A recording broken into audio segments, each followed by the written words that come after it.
سيدنا وسندنا ونبينا ومولانا محمدا عبده ورسوله صلى الله تعالى عليه وعلى آله وأصحابه وبارك وسلم تسليما كثيرا. أما بعد فأعوذ بالله من الشيطان الرجيم. بسم الله الرحمن الرحيم. وأما بنعمة ربك فحدث.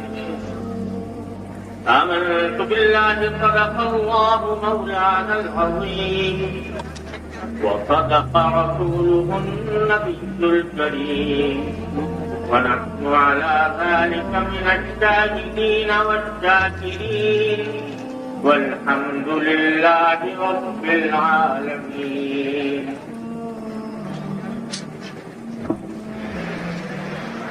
جناب صدر معظم،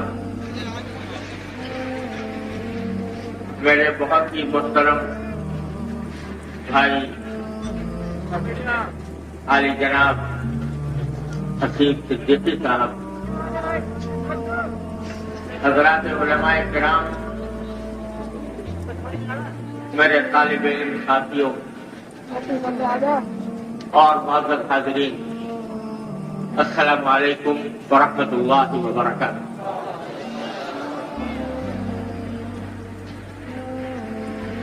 مجھے اللہ تبارک و تعالیٰ نے اپنی زندگی میں بے شمار مقامات پر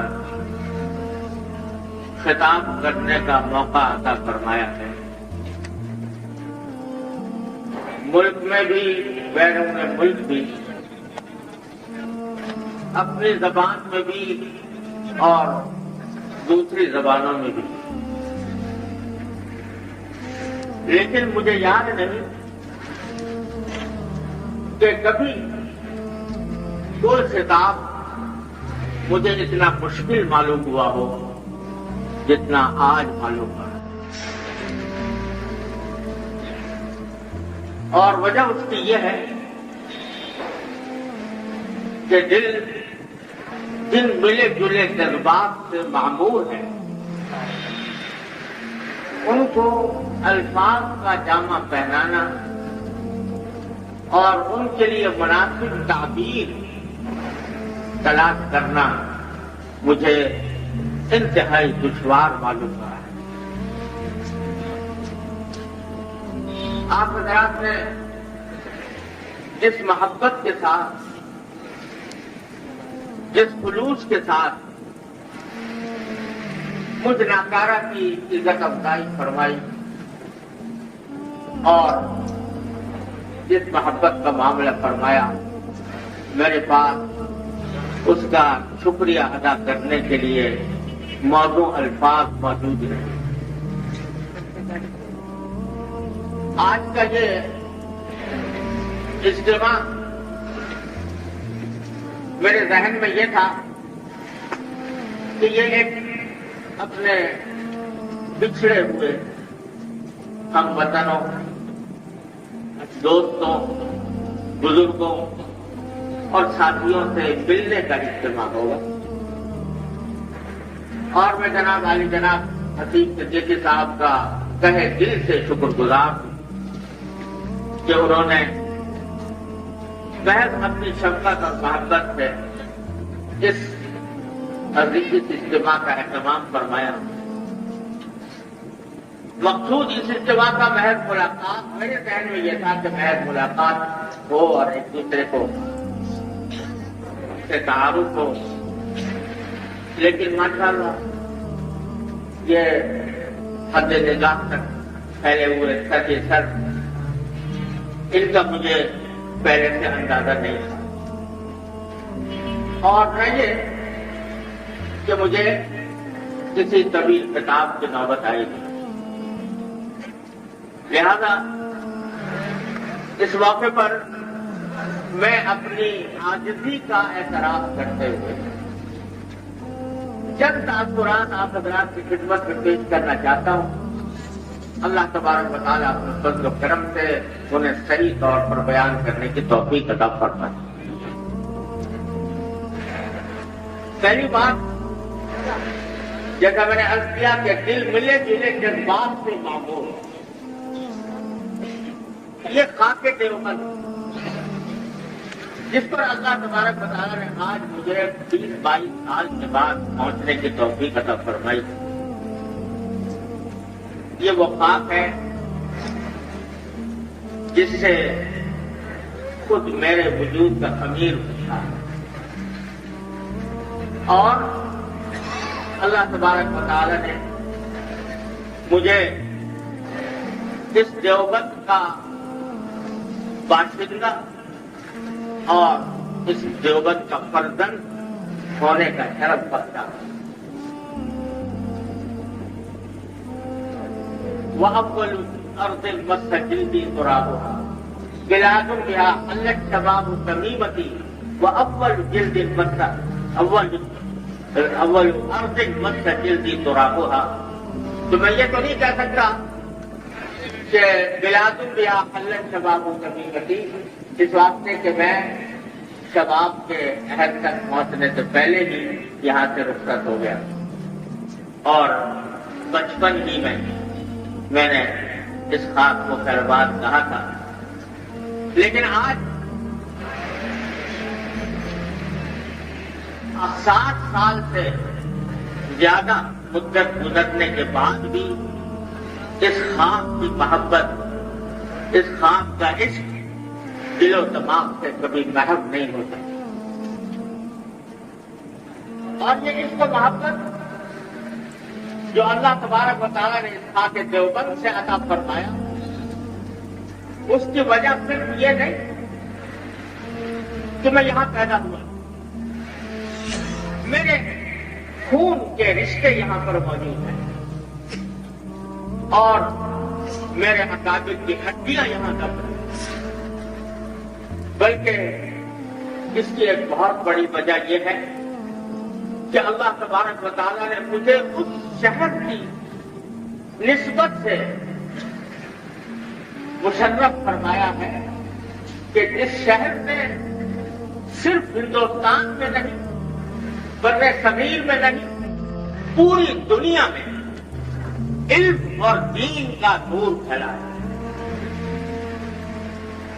مجھے اللہ تبارک و تعالیٰ نے دنیا کے تقریباً ہر خطے کا سفر کروایا اور دنیا کے 6 بر اعظم میں سے کوئی بر اعظم نہیں ہے جہاں مجھے بار بار جانے کا اتفاق نہ ہوا ہو. اور وہاں کے لوگوں سے ملاقات، وہاں کے حالات سے واقفیت کا موقع اللہ تبارک و تعالیٰ نے نہ دیا. لیکن اس دنیا کے گرد جہاں جہاں مسلمان آباد ہیں، کوئی جگہ مجھے ایسی نہیں ملی جہاں دیوبند کی روشنی نہ ہو، اور جہاں دیوبند کے فرزند، چاہے وہ دیوبند کے نسبی فرزند ہو یا علمی فرزند ہو، وہاں وہ کوئی نہ کوئی عظیم دینی خدمت انجام نہ دے رہے. میں ایک مرتبہ انڈونیشیا کے ایک دور دراز علاقے میں جہاں پہاڑی علاقہ تھا، وہاں مجھے میرے میزبان لے گئے. لے جانے کا مقصد یہ تھا کہ مصروفیات کے ہنگاموں میں چند لمحات تفریح کے میسر آ جائیں. کوئی ہل اسٹیشن تھا، ایک پہاڑی مقام تھا، وہاں گھومنے کے لیے نکلے. مغرب کی نماز کا وقت آنے والا تھا. میں نے اپنے ساتھیوں سے کہا کہ مجھے کسی مسجد میں لے جائیں. مسجد میں جا کے نماز مغرب پڑھی. جو صاحب سلامت فرما رہے تھے، جب ان سے تعارف ہوا، معلوم ہوا کہ دارالعلوم دیوبند کے فرزند ہیں.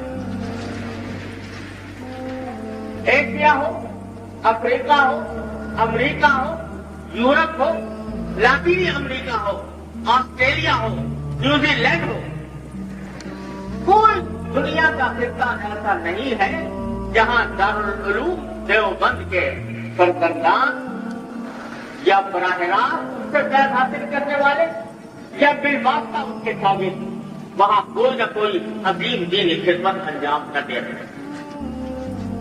اور نتیجہ اس کا یہ ہے کہ دیوبند ایک چھوٹی سی بستی جس کے اندر کوئی تمدنی حسن کا انداز نظر نہیں آتا، ایک چھوٹی سی بستی جس میں سڑکیں بھی پوری طرح پختہ نہیں، جس کے گھر بھی کچے ہیں، ایک ایسی بستی جس کا دنیا کے شہروں اور بستیوں سے تقابل کیا جائے تو ظاہری حسن کے اعتبار سے اس کا کوئی درجہ نظر نہیں آتا، لیکن اللہ جل جلالہ کا قبولیت اور ہی وہ چاہے تو خاک کے ایک ذرے کو آفتاب و ماہتاب بنا دے، وہ چاہے تو خاک کے ایک ذرے سے وہ کام لے لے جو آفتاب و ماہتاب کے بھی بس میں نہ ہو.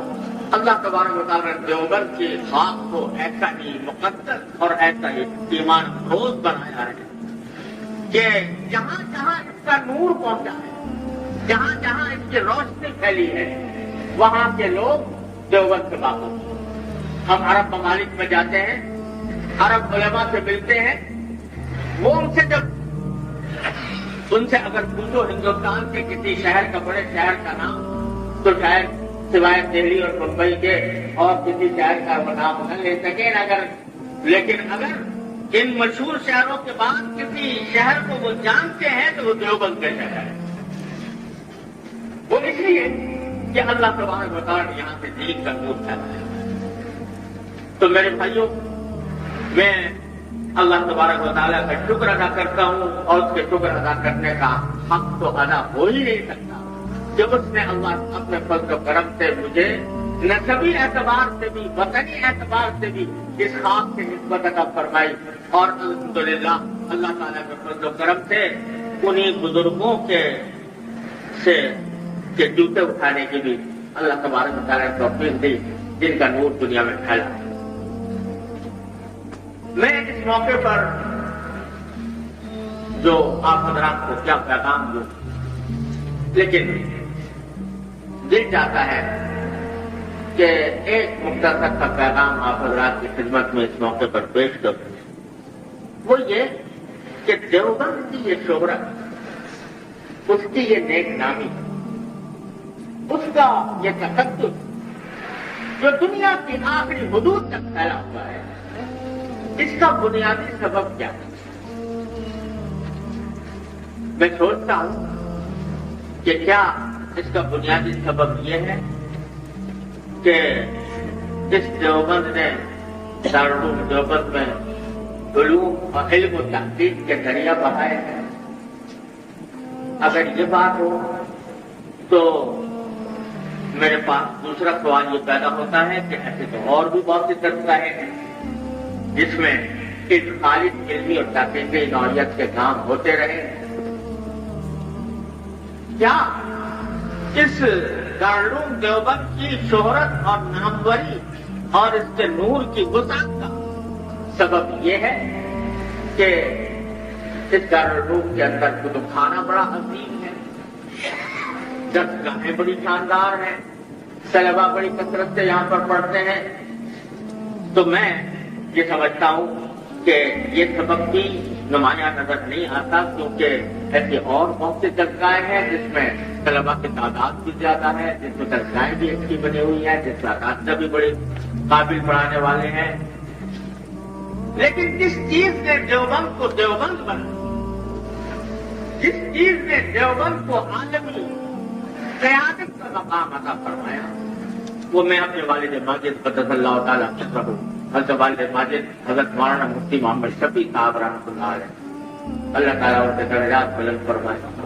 ان کے الفاظ میں عرض کرتا ہوں، وہ فرمایا کرتے تھے کہ دیوبند کو دیوبند بنانے والی چیز صرف ایک، وہ تھی دین کی صحیح تعبیر، دین کا صحیح تصور، دین کے اوپر صحیح اور اعتدال والا عمل. یہ اللہ تبارک و تعالیٰ نے جو اس خاک کے بوریا نشینوں کو عطا فرمایا وہ بڑے سے بڑے علماء و محققین میں زیادہ نہیں.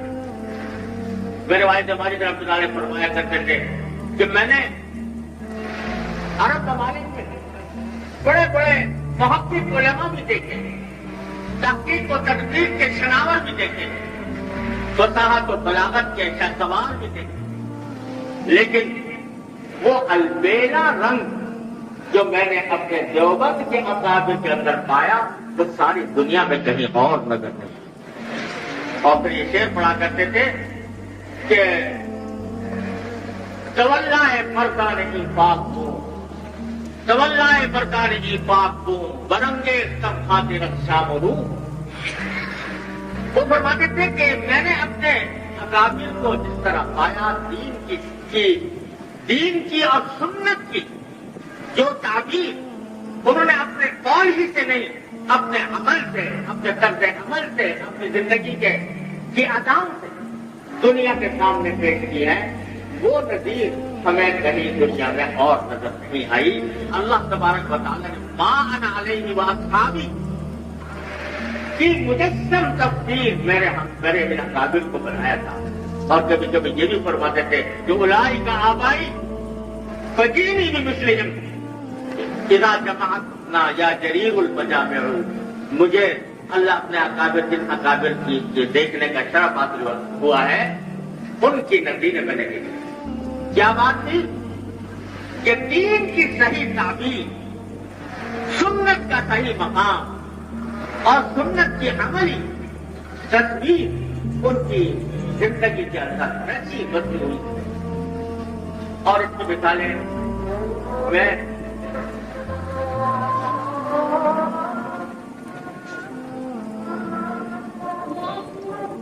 اللہ اکبر.